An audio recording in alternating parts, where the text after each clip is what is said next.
Previously on 1648. Brengsek. Hampir 1 tahun gue dibohongin sama cowok brengsek kayak lo. Gue tahu lu lagi nggak baik-baik aja. Kita udah putus. Keluarin semuanya.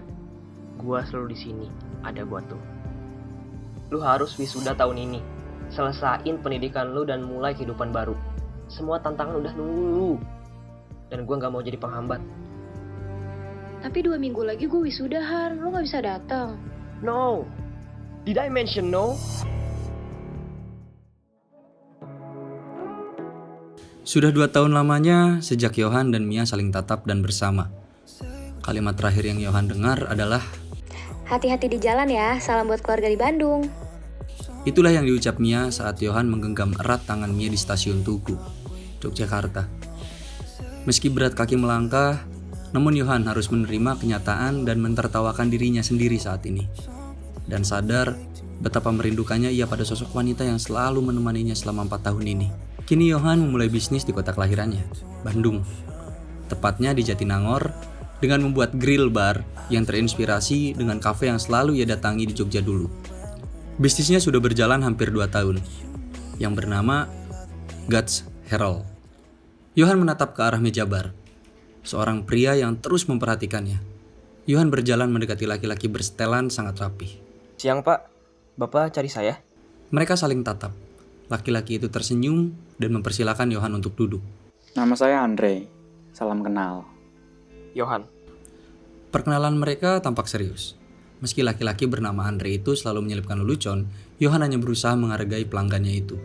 Nice property. Terima kasih pak, saya tersanjung.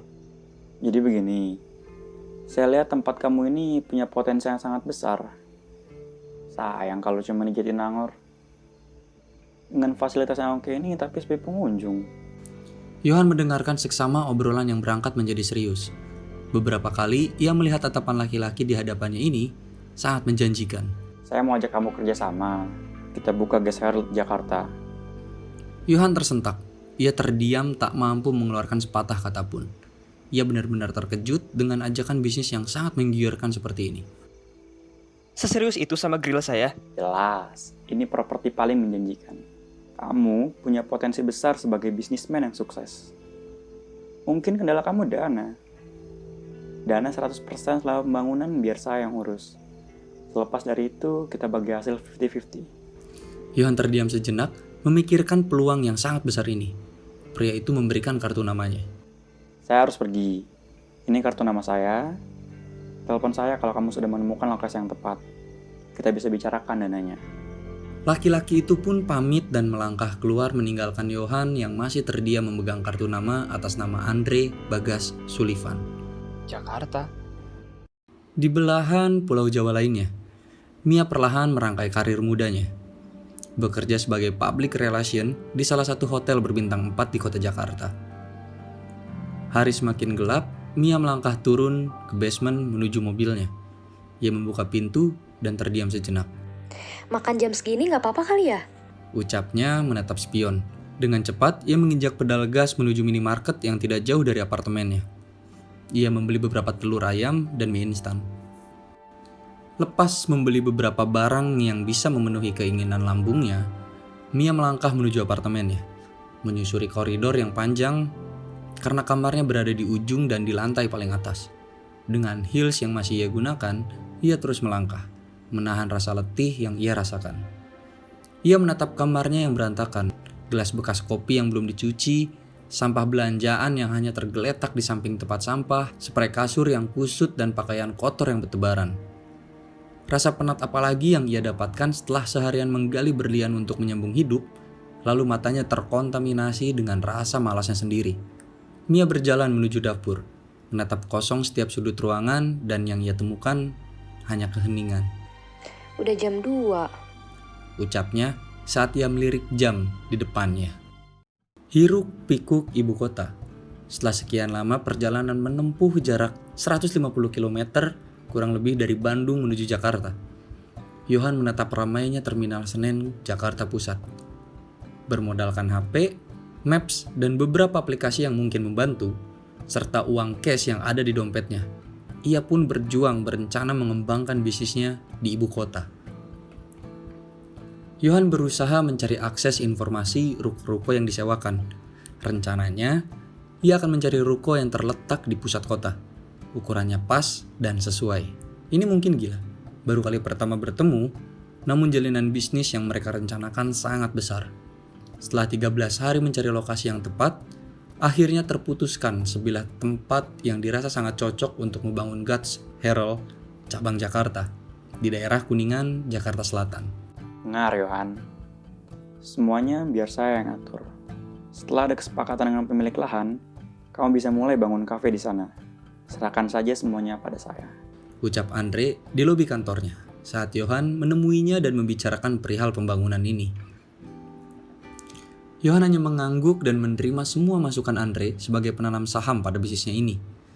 Meski ada kejanggalan, tapi Johan tidak ambil pusing.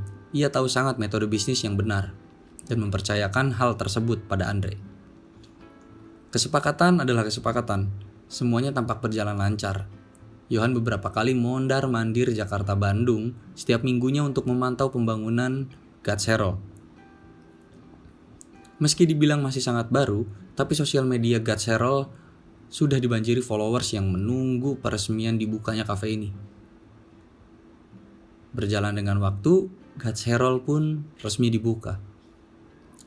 Guts Herald memiliki pelanggan yang beraneka ragam, mulai dari remaja sampai tua. Suasana yang dibangun adalah konsep sederhana, menciptakan cinta dan kenyamanan. Guts Herald berkembang menjadi grill bar yang diperhitungkan di ibu kota. Andre benar-benar bangga dengan pekerjaan Johan mendesain grill itu. Tidak berbeda jauh dengan yang ada di Bandung, namun dengan perkembangan ide, Johan memodifikasinya dan melebihi ekspektasi Andre. Di sisi lain, Mia pun bergegas bangun, menutup laptopnya dan berjalan meninggalkan lobi hotel. Selama ia bekerja di hotel, tidak ada yang menarik baginya. Semuanya tampak berjalan natural semestinya. Bangun pagi, sarapan, masuk kerja, pulang, tidur. Selalu seperti itu. Bahkan untuk memikirkan liburan saja, ia tidak sempat. Bukannya karena kesibukannya, tapi karena ia termakan dengan situasi kehidupannya yang statis. Berulang kali Mia mempertanyakan kehidupannya. Apakah ia akan terus begini? Berlari meski ia tahu tidak akan berpindah posisi sedikit pun. Pekerjaan, hidup, dan cinta. Semuanya seakan berjalan di ruas yang sama. Membosankan. Jelas, hidup Mia lebih membosankan daripada membaca cerita panjang ini yang masih bingung bagaimana mengakhirinya. Hari pun mulai gelap. Mia sudah menatap lubang kunci apartemennya. Seperti biasa, kondisi kamar gadis yang tidak semestinya. Mia mengganti semua kain yang menempel di tubuhnya, membersihkan tubuhnya, dan mengambil beberapa cemilan di meja makan. Dengan celana pendek dan kaos yang ia dapatkan saat kuliah dulu, ia menatap keluar jendela. Seperti kata salah satu teman yang pernah berkata, Tidak ada yang lebih menyenangkan selain berhayal. itulah yang Mia lakukan saat ini, menyenangkan dirinya. Karena kenikmatan dari yang bisa dilakukan isi kepala adalah berhayal. Hari cerah seperti biasanya. Jam dinding berdetak, alarm berbunyi, selimut menutupi tubuh dan rambut yang berantakan. Pagi-pagi yang Mia lakukan seperti tidak ada habisnya. Dan setidaknya tidak berubah. Bangun di pagi buta dengan rambut acak-acakan dan mata sembab seperti habis menangis. Ia hanya duduk di meja makan, menikmati roti isi yang semalam ia beli di minimarket. Dengan segelas kopi yang ia tunggu matang di alat pembuat kopi manualnya. Memang sejak ia kuliah, ia perlahan mencintai kopi sampai akhirnya tidak bisa hidup tanpa kopi. Baginya, kopi bukan hanya sekedar minuman, tapi lebih romantis dari pacar. Karena selalu menemani dalam berbagai keadaan, dan tidak tertawa saat ia menangis di depannya. Mia bergegas keluar kamarnya, dengan blazer hitam yang ketat. Seperti inilah penampilan Mia setiap harinya. Bahkan di akhir pekan. Ia melangkah menuju depan gedung apartemennya, menunggu taksi yang akan mengantarnya ke tempat kerja. Seperti biasa, pukul 9 pagi Johan baru selesai mandi. Sarapan secukupnya dan segera menuju grill yang berjarak sekitar 5 km. Memantau para pekerja dan pelanggan yang datang dan pergi ke tempatnya. Hanya beberapa kali ia datang ke sana. Di hari-hari tertentu, ia lebih banyak menghabiskan waktunya di apartemen dan mengurusi bisnisnya dari jarak jauh. Bisa dikatakan, kehidupan Johan bergerak naik sangat drastis tahun ini. Johan membuka pintu grill dari kaca. Natap Farhan, salah seorang pekerja yang sejak awal God's Herald dibangun. Farhan menyapa bosnya dengan senyum, begitupun sebaliknya. Johan segera ke ruangannya yang berada di belakang meja bar yang terpajang jajaran alat kopi dan botol minuman.